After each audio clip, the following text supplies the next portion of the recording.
Let us pray. Almighty God, who in your infinite wisdom and providential goodness has appointed the offices of rulers and parliaments for the welfare of society and the just government of humankind, we beseech you to behold with your abundant favor us, your servants, whom you have been pleased to call to the performance of such important trust in this land.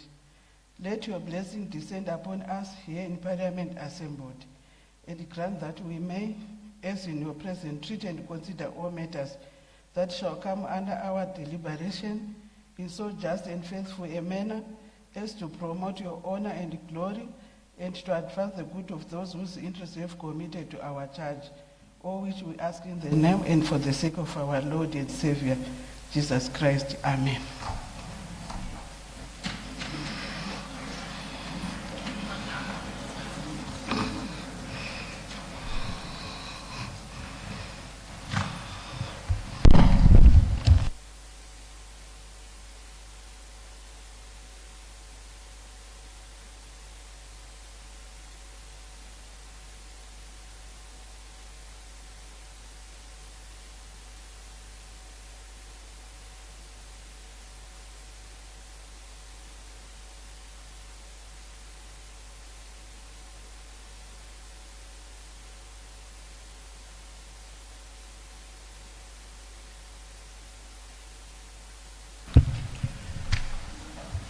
Are there any notices of motion?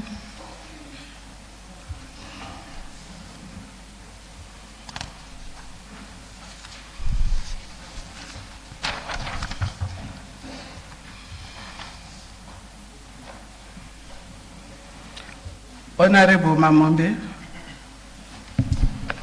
Thank you, Madam Speaker, ma'am. I rise to give notice that this House considers and adopts the report of the Portfolio Committee on Tourism and Hospitality Industry on the 2025 third quarter budget performance report for the Ministry of Tourism and Hospitality Industry. Thank you, Madam Speaker, ma'am. Thank you. Any further notices of motions? Notice of motion number 1, Honorable Minister of Finance, Economic Development and Investment Promotion.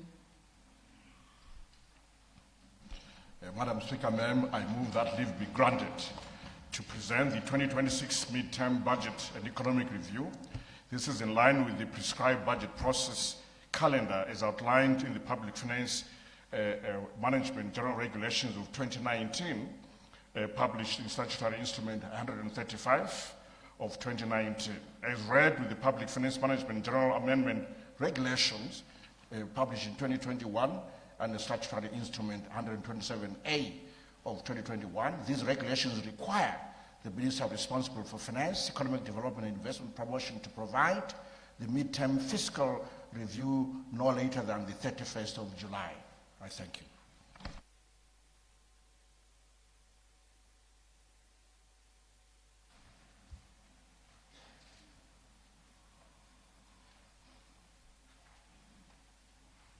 Please proceed, Honorable Minister.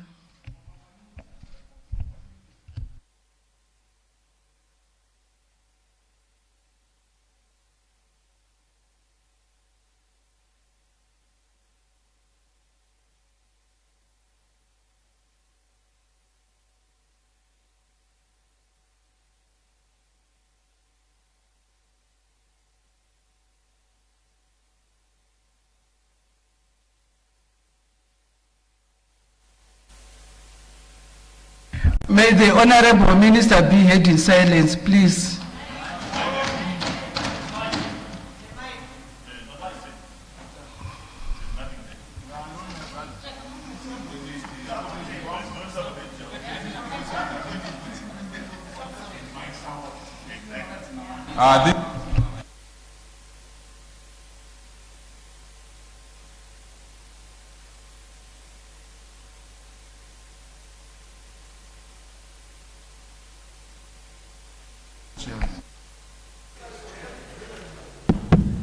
Thank you.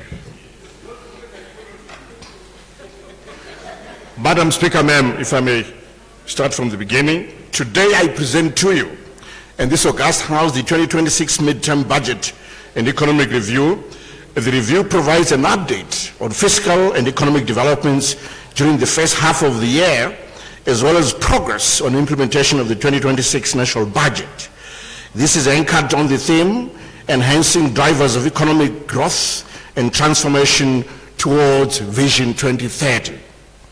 Madam Speaker, ma'am, notwithstanding the volatile global economic environment compounded by conflict in the Middle East and in Europe, and the periodic outbreaks of disease such as Ebola virus, for example, and negatively affecting tourism and hospitality industries, the domestic economy continued to show remarkable resilience during the first half of the year. This resilience was underpinned by strong fiscal revenue performance and macroeconomic stability, particularly currency, the exchange rate, and price stability. Significantly, the annual headline inflation in ZiG, domestic currency, decelerated progressively from a peak of 95.8% in July 2025 to 15% by December 2025. During the first 7 months of 2026, annual inflation averaged 4.2%. This is the first time over 3 decades that the country has, attained single-digit inflation in domestic currency, and this is a testament to the congruency, efficacy, and effectiveness of our macroeconomic policy management. Madam Speaker, ma'am, GDP growth for 2026 is projected to moderate to 5%, following a strong performance of 8.3% GDP growth in 2025. The 2026 growth reflects buoyant mineral commodity prices, a favorable agricultural season, and the positive impact of the ease of doing business reforms through the review and the rationalization of regulatory and compliance fees and licenses and permits. Going forward, we anticipate sustained economic growth due to increased investment in both public and private sectors, notably in value addition and beneficiation in line with government strategy under NDS 2, which aims to reduce dependence on primary commodity exports. Significantly, Madam Speaker, ma'am, Zimbabwe is now one of the countries in a distinctly favorable macroeconomic environment, characterized by low and stable inflation, currency and exchange rate stability. Zimbabwe is also among the countries with the highest GDP growth rates on the African continent. As in fact, last year, 2025, we ranked number 2 on the entire African continent.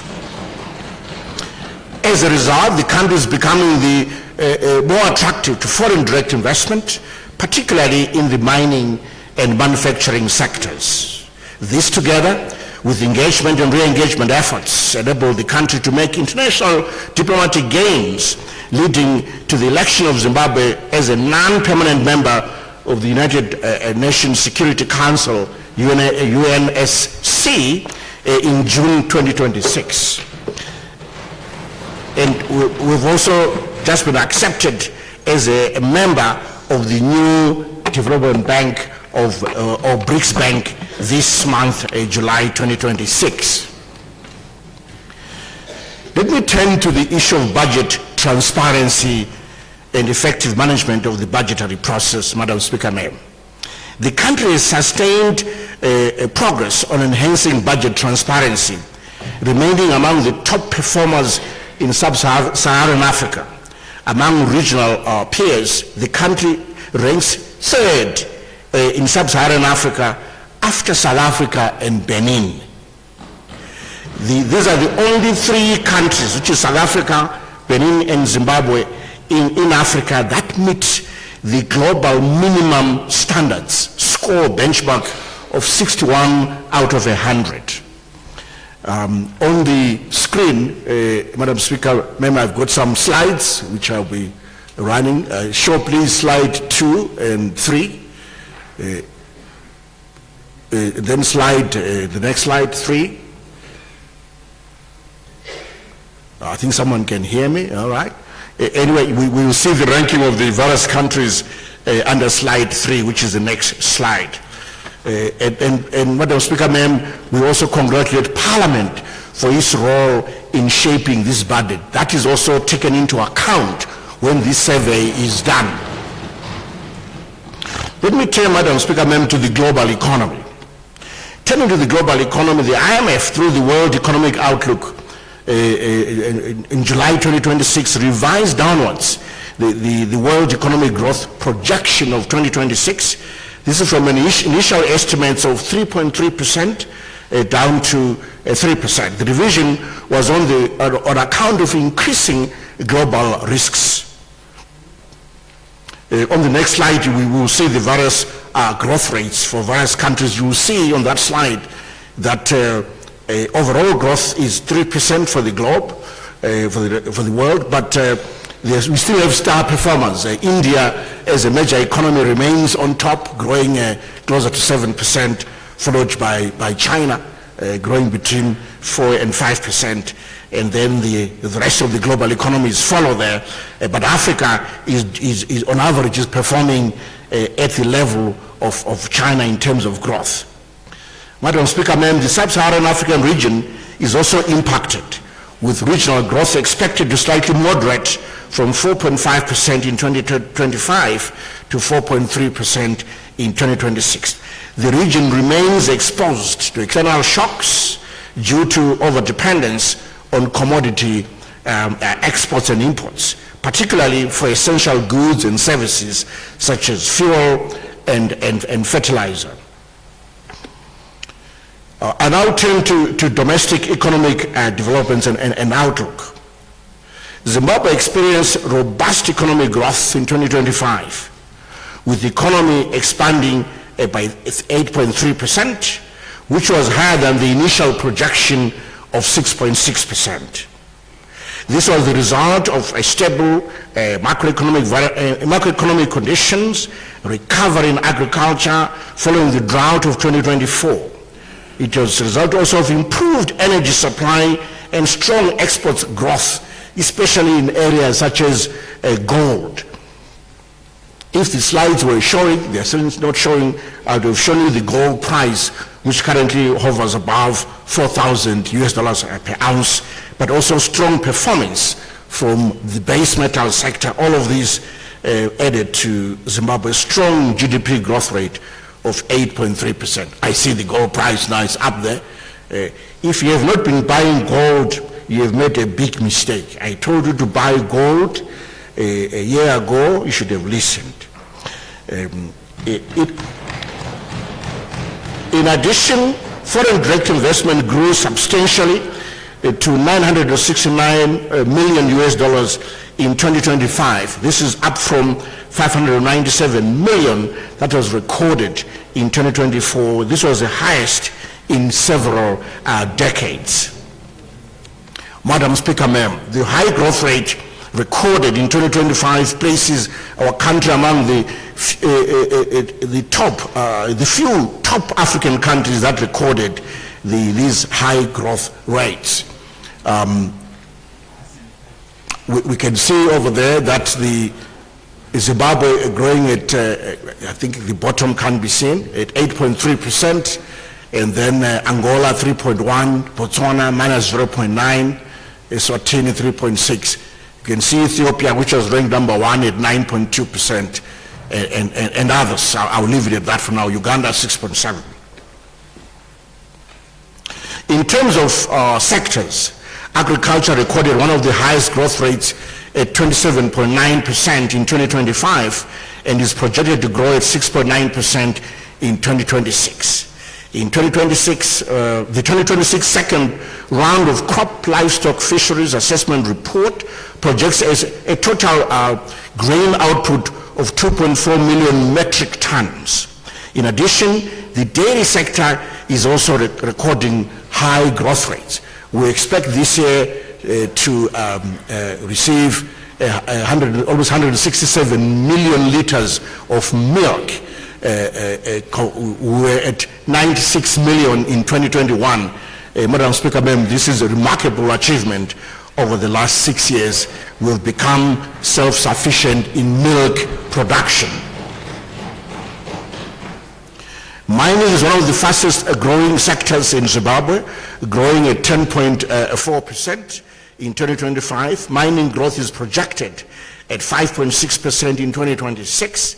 The major driver being gold, which is expected to reach 55.6 tons in 2026, up from 50 tons achieved in 2025. The sector is expected to further increase its contribution to GDP, foreign currency generation and employment, owing to the government's thrust for mineral beneficiation and value addition. Already export earnings of lithium products grew substantially by 229.8%. This is to a figure of $782.2 million during the first half of 2026. This is up from $237.2 million in the first half of the previous year, 2025. The manufacturing sector continues on a growth path, projected at 5.2% in 2026, reflecting increasing investment in improving capacity utilization. Capacity utilization in the sector improved from about 52.2% in 2024. As you can see from that chart, there's a bar there for 2024, and then it improved to 61.2% in 2025, and this is for large-scale enterprises, and is projected to increase to 63.5% in 2026. So if you draw a line from 2013, you can see a steady increase on average in terms of trend in our capacity utilization in the manufacturing sector. The sector is also benefiting from the Industrial Development Fund, with 85 million ZiG having been approved for 15 companies, of which 33.1 million, which is about 40%, has already been disbursed during the first half of 2026, out of a budgeted figure, total budgeted figure of 101 million ZiG. So this is the spread of the investments of the Industrial Development Fund by regions. 5 provinces so far, and we have 5 more provinces to go, because we try to cover every province. Although opportunities may be concentrated in the bigger cities, we try hard to find opportunities outside the metropolitan provinces. As a result, the economy recorded an annualized quarterly GDP growth rates of 6.8% during the first quarter of 2026. On current trends, barring any new shocks, maybe renewed wars, more wars and whatever, the real GDP growth forecast of 5% in 2026 is attainable. Madam Speaker, ma'am, previous slide please, 21. You see that the last bar shows a growth rate of 6.8% for the first quarter of this year. Compared to last year, which is the first bar, we're at 4.4%.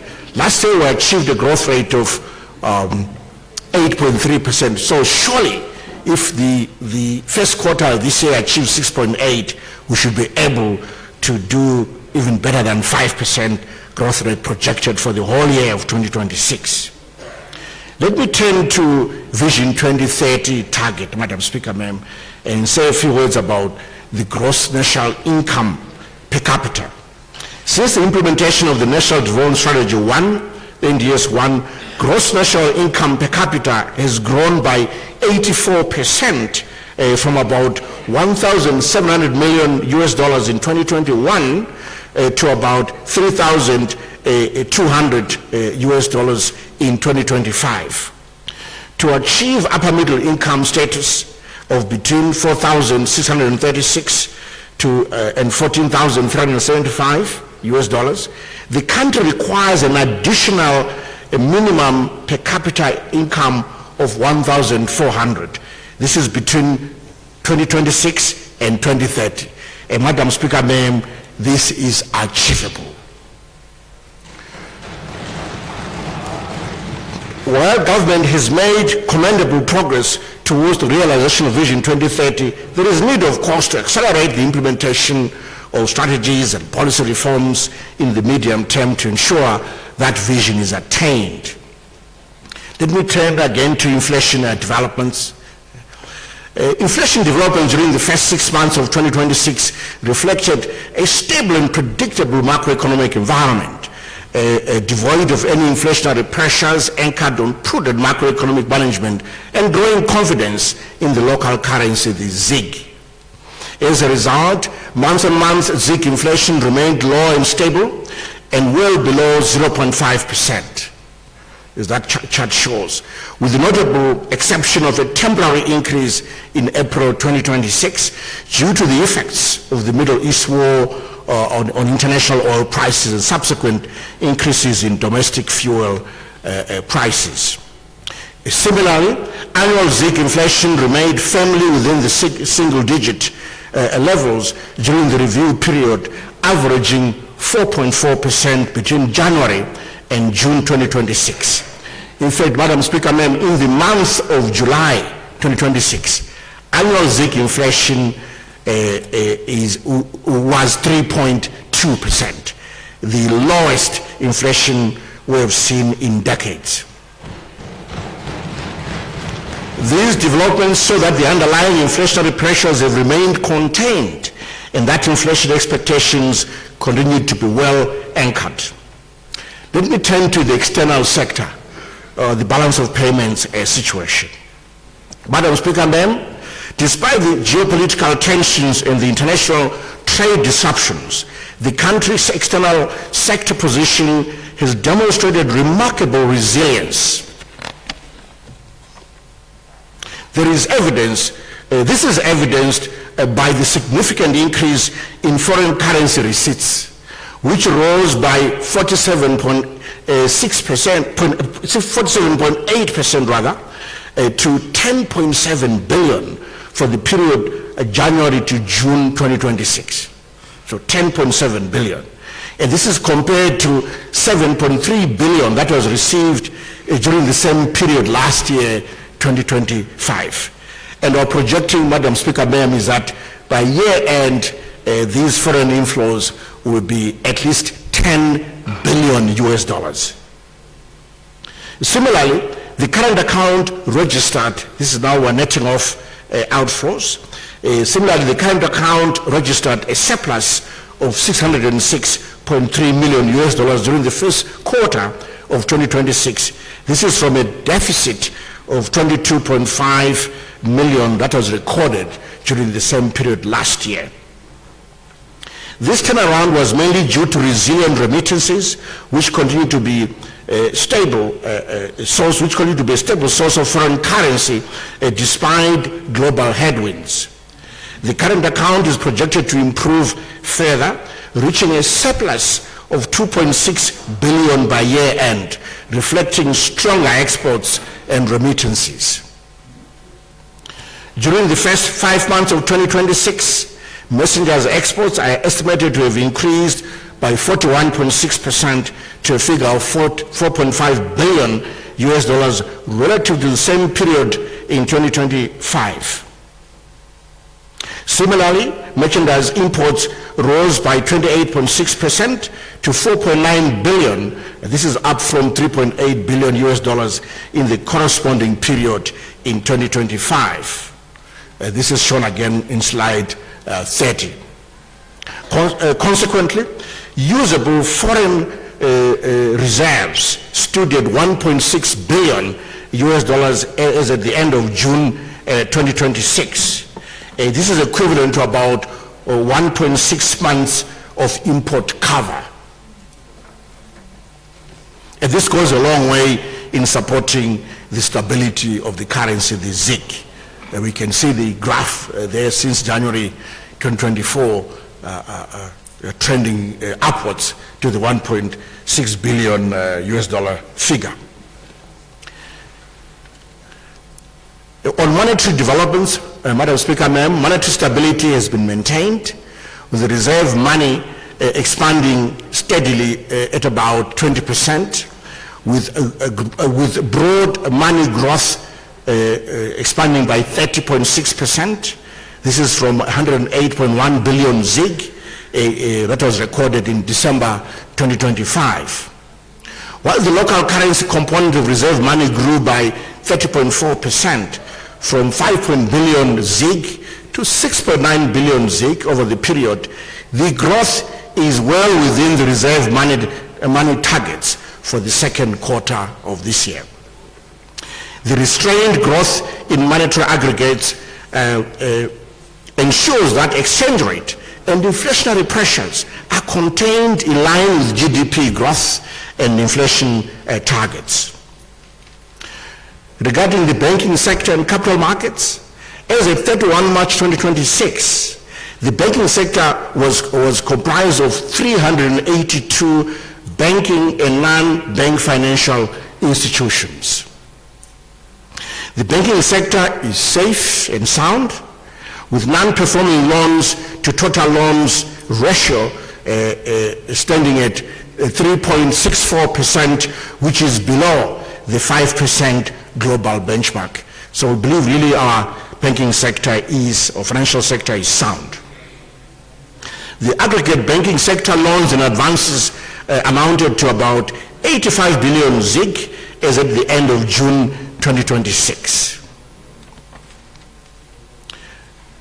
Our two main stock markets of bosses, the Zimbabwe Stock Exchange and the Victoria Falls Stock Exchange, traded actively for the first 6 months of the year, as evidenced by growth in market capitalization of the two markets.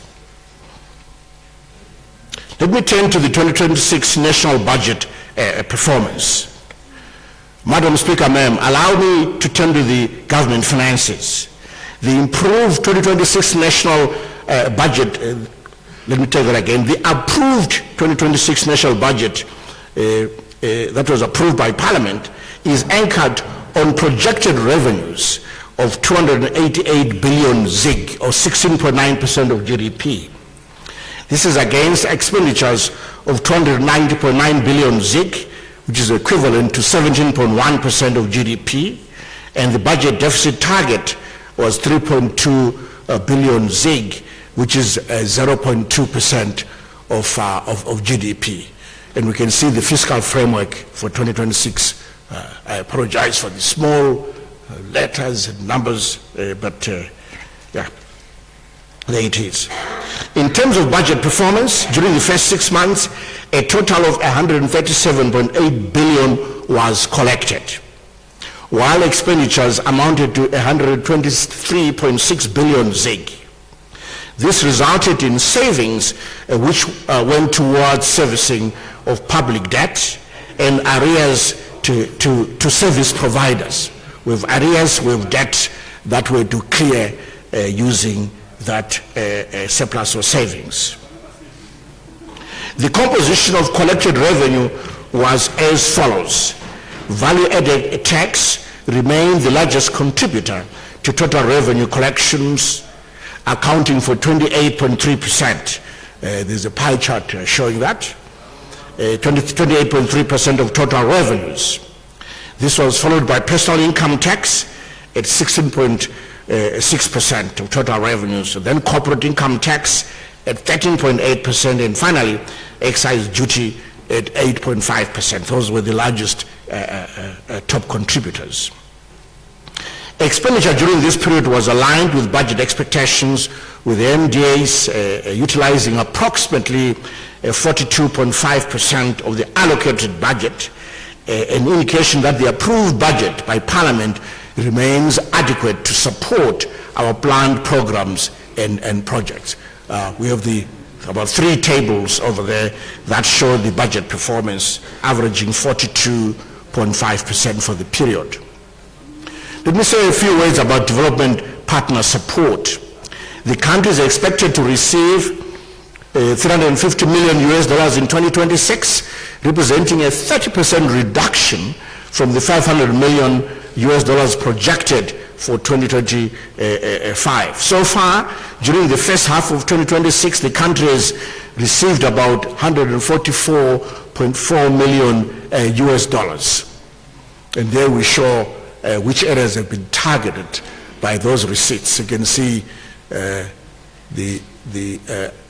in terms of actual disbursements, health has been the biggest recipient, 105 million, followed by agriculture, 12.1 million, and then the rest follow. Let me turn to social services, Madam Speaker, ma'am. During the first 6 months of the year, a total of 27.2 billion ZiG was expended towards the provision of social services as follows. So for health sector, we spent $9.5 billion, education sector 16.9 billion, ZiG, and then social protection at 832 million ZiG.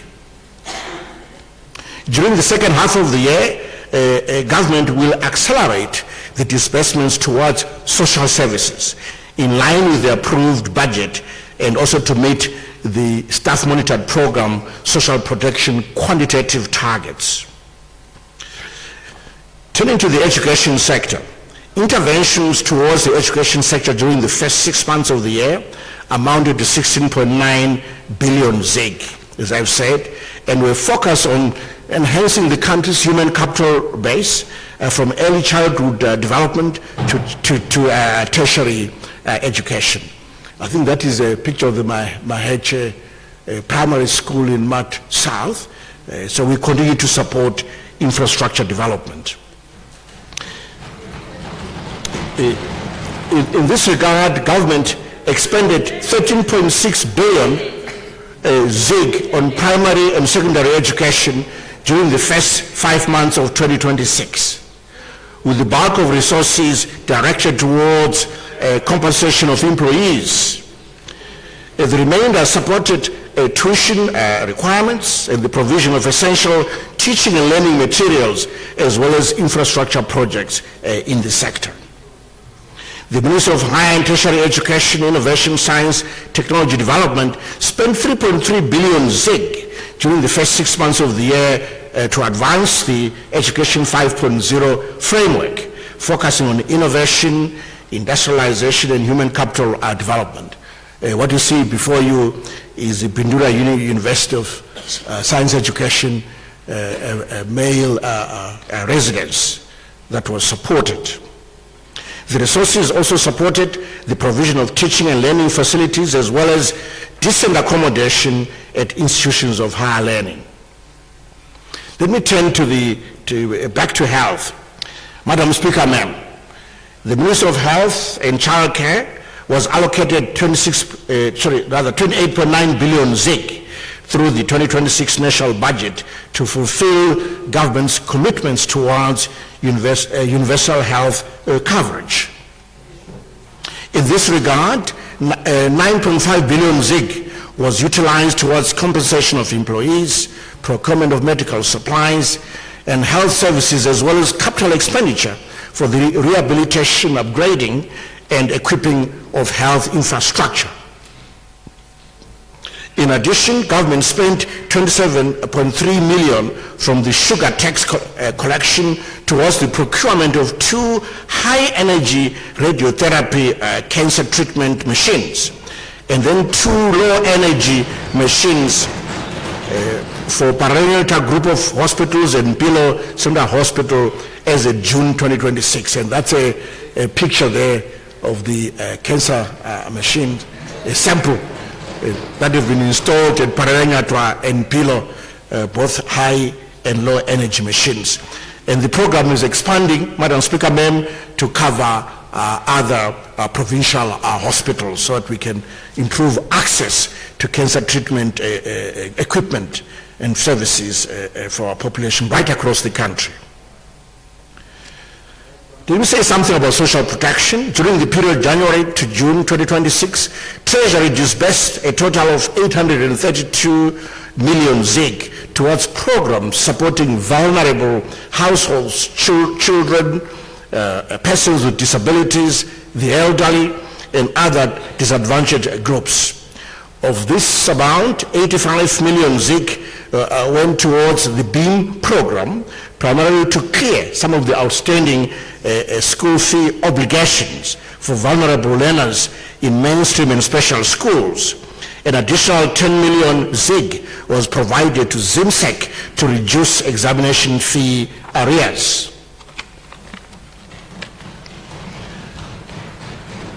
A word about the returnees from South Africa. Government is implementing a returnee reintegration and economic empowerment program aimed at facilitating the orderly reintegration of returnees into their communities, while leveraging their skills, experience, and entrepreneurial capabilities to drive inclusive economic growth.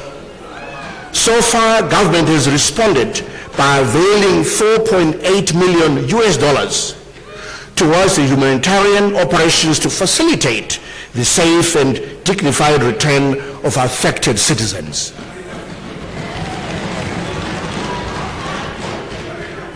Madam Speaker, ma'am, government is making progress in the fight against drug and substance abuse through the implementation of the multi-sectoral responses coordinated under the National Committee on Drug and Substance Abuse. In addition to law enforcement operations, government is establishing additional rehabilitation centers such as Marondera, Gwanda, Mangwende, and Sakuva rehabilitation centers. Let me turn to veterans of the liberation struggle. Here, the Treasury extended 205 million ZIG during the period January to June 2026 towards education, medical, and funeral assistance programs to support our veterans of the liberation struggle. This support contributed to the reduction of education-related arrears, while medical and funeral assistance programs remained largely current. In addition, government will support the National Memorialization Program through the Heritage Fund. This will include the identification, documentation, preservation, and promoting collection of historical records and narratives, as well as the construction of liberation war monuments locally, domestically, and within the region. I now turn to infrastructure development and housing, Madam Speaker. Madam Speaker, the approved budget has an appropriation of 13.4 billion ZIG for infrastructure rehabilitation and development. In this regard, an amount of 11.8 billion ZIG was spent on infrastructure from the fiscals towards the following sectors.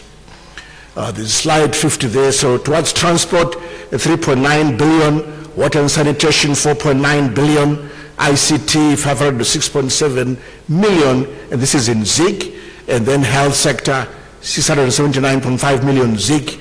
Treasury expended 3.9 billion ZIG towards the sector during the first 6 months of the year, mainly targeting the road development program. What you see there is a wonderful picture of the Harare Kanyemba Road project. Somewhere, this is the Harare Mazoe section. This is from what Christian Bank to Blue Ridge Shops.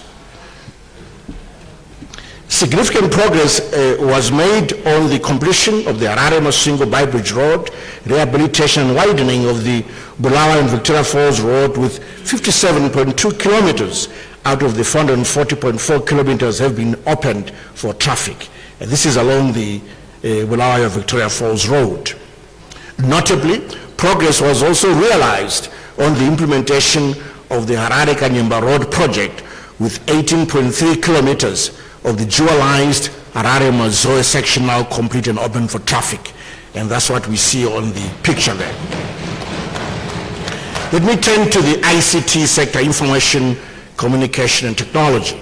An amount of 506.7 million ZIG was spent from the budget during the period under review towards digital infrastructure for various projects, bridging the urban-rural divide and driving innovation across many sectors, including health, education, and agriculture. Let me turn to water and sanitation. To support water and sanitation programs, 4.9 billion ZiG was disbursed during the first 6 months of 2026, covering dam construction and the presidential borehole drilling program. You can see on the I hope it's visible, now the Gwaishangani Dam is 76% complete, and the Kunzi Dam is 72% complete, and the Vungu Dam is at 46%. I also see Semwa Dam at 46%. We did say we want to prioritize the first two, Gwaishangani Dam and Kunzi. That's why they're receiving more resources than others. But once we start impounding water by year end for these two dams, will then increase the resources towards the other dams. In addition, a total of 526 boreholes were drilled during the first half of the year under the Presidential Rural Development Program, bringing the cumulative total number to 5,395 boreholes drilled countrywide. Let me turn to sporting and facilities and culture facilities. The upgrading and refurbishment of the National Sports Stadium to meet the FIFA and CAF international standards is almost complete.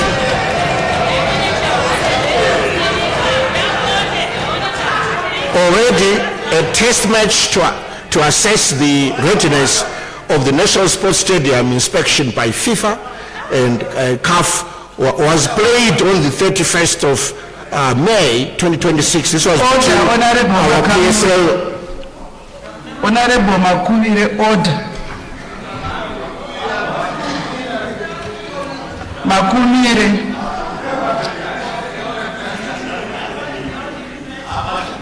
You may proceed, Honorable Minister. Thank you, Madam Speaker, ma'am. Already, I'll take that again. Already a test match to assess the readiness of the National Sports Stadium, inspection by FIFA and CAF, was played on the 31st of May 2026. This was between our PSL teams, Caps United and Scotland FC. And you see a picture of our National Sports Stadium under construction. In addition, the construction of a multi-purpose 10,000-seat Mosi Uyatunya International Cricket Stadium is progressing well with a target for completion by December 2026. That's a picture of that. Furthermore, the government completed the construction of the Shangwe Tonga Culture Center in Gokwe, and then the Isizinda Cultural Center in Mapisa, which was officially opened by our First Lady of the Republic of Zimbabwe, who is also a cultural ambassador, Her Excellency Amai Dr. Auxilia Mnangagwa. That is Isizinda Cultural Center Mapisa.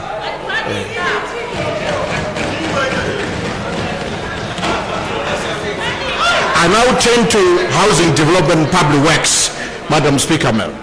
During the period January to June 2026, government continued to support the provision of decent accommodation. This is some accommodation, 3-bedroom house, for example, a cluster house in Kadoma, as an example. In this regard, a total of 1.6 billion ZiG was spent to develop, rehabilitate, and upgrade public properties, which will go a long way in improving the ambience of government office accommodation and increase the stock of office space, especially in the context of the devolved functions of ministries, departments, and agencies of the state.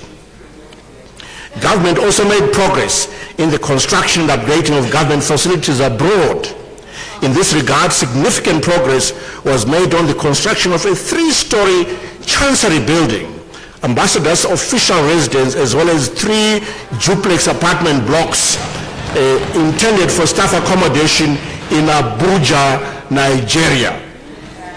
So this is the Abuja diplomatic facilities. As you can see, members of the House, on both sides of the aisle is a wonderful, wonderful diplomatic set of facilities in Abuja. In order to bring justice closer to our citizens, government availed resources towards ongoing court construction works at the Gwanda and Kwekwe and Mavuga and Tafara and Cowdrey Park and Brunabeg Magistrate Courts, among other projects. A total of 25.3 million ZiG was availed towards the construction of several housing units, ranging from 2-room to low-cost houses to F-15 houses, which are now at different stages of completion.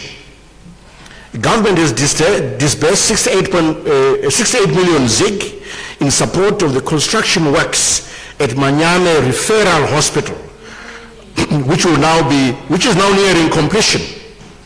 The superstructure and roof covering for the VIP officers' mess has now been completed, with all the remaining works expected to be completed during the second half of the year 2026. Let me turn to the energy sector. Madam Speaker, ma'am, the energy sector recorded strong performance during the period January to June 2026, with significant improvements in electricity supply, generation, and energy availability.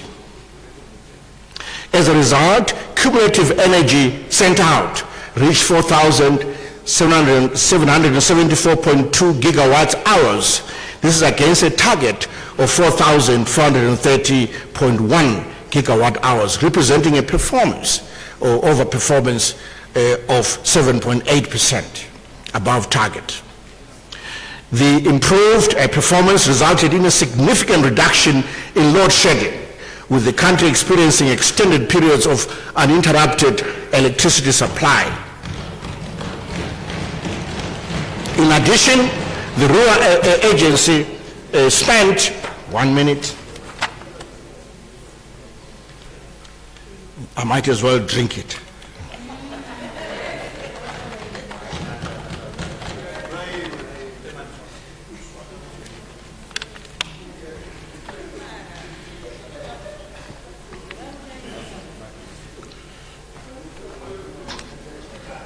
In addition, the Rural Agency spent $13.8 million equivalent towards electrification, solarization, and construction of biogas digesters in rural areas.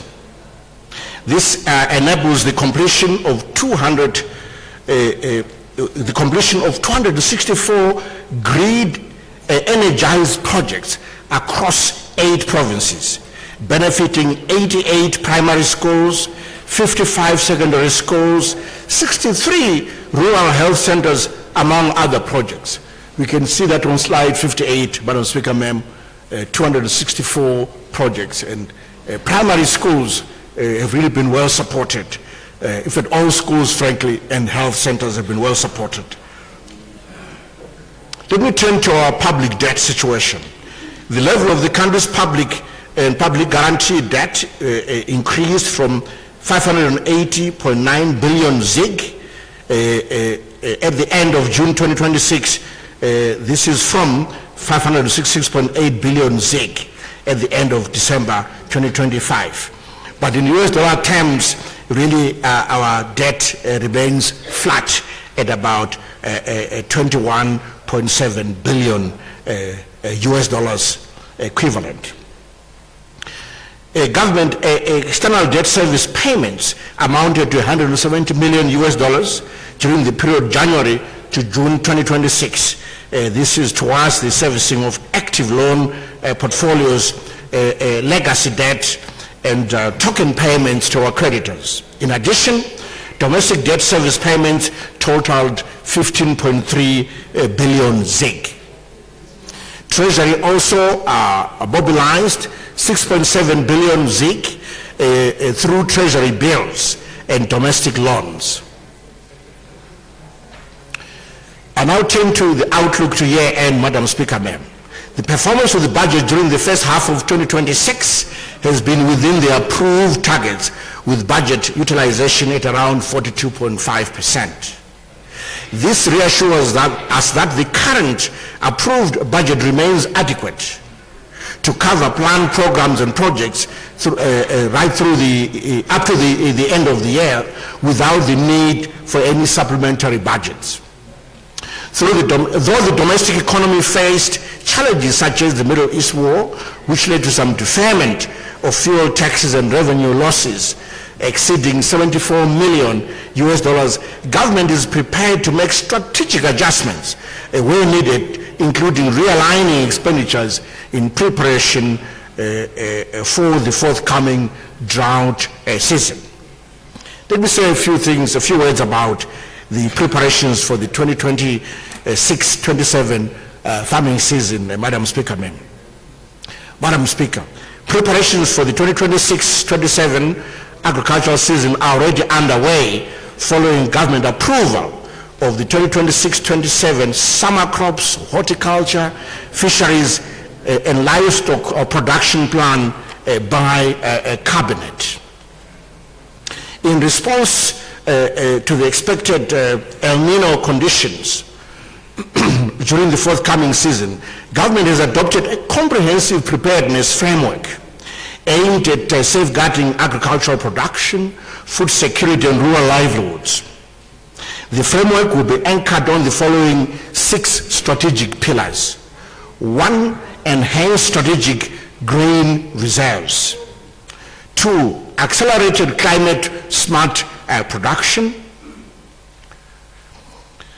3, integrated financing architecture. 4, livestock drought mitigation. 5, enhanced imports of grain. And finally, coordination, early warning systems, and capacity building support. These are the 6 pillars that will support our response to the El Nino conditions that we expect to come through.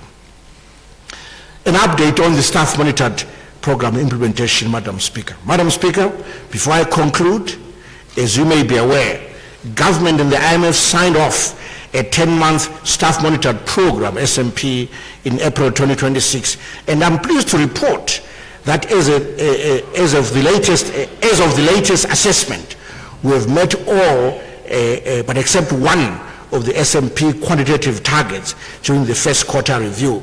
And I think the public has been receiving these announcements through the public media from the IMF, basically expressing satisfaction with progress on the staff monitored program.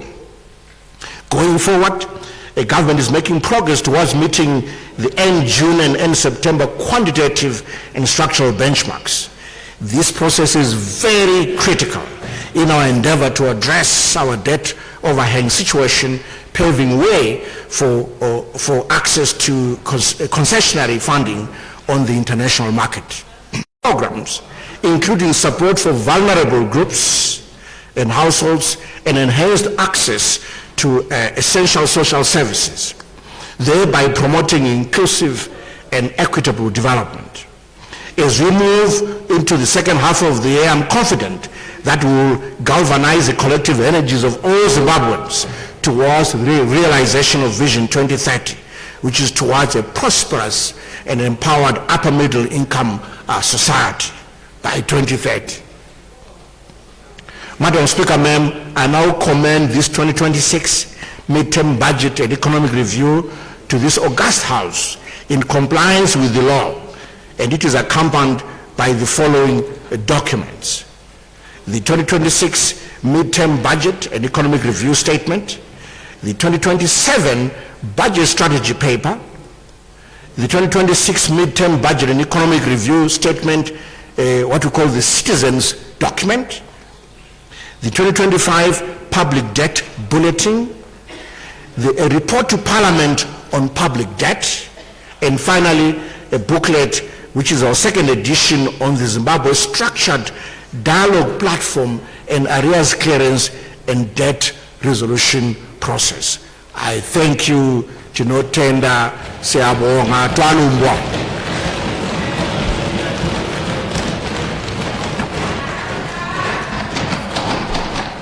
Thank you, Honorable Minister.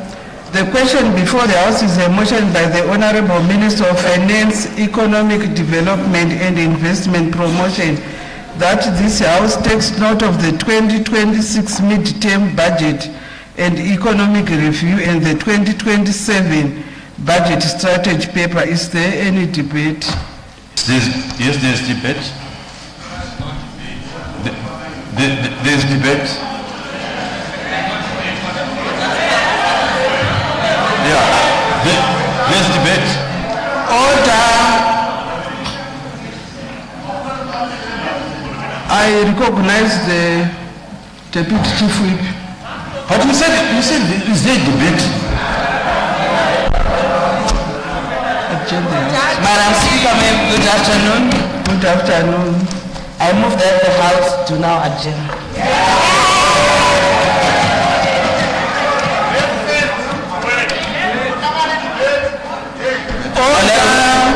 My apologies, I move that the debate do now adjourn. It has been moved that the debate be now adjourned. Is there any debate? I put the question that the debate be now adjourned. Those who have that opinion will say aye.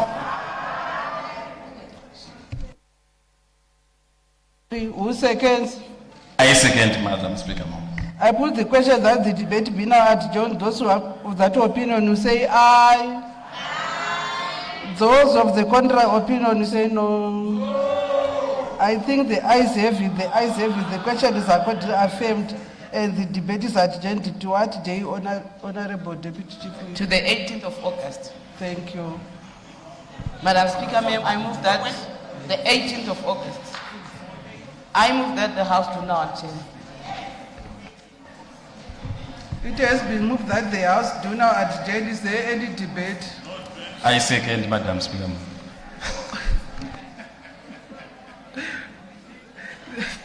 Thank you, Honorable Moyo.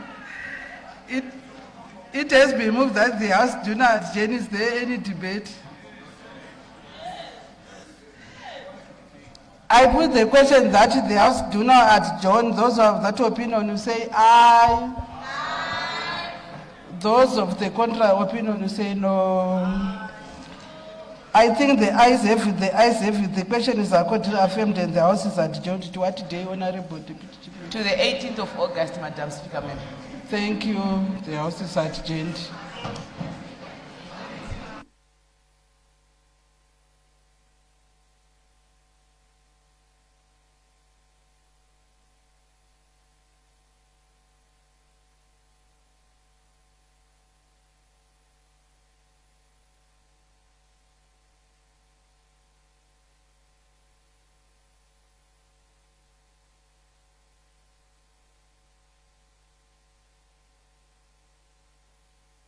Order.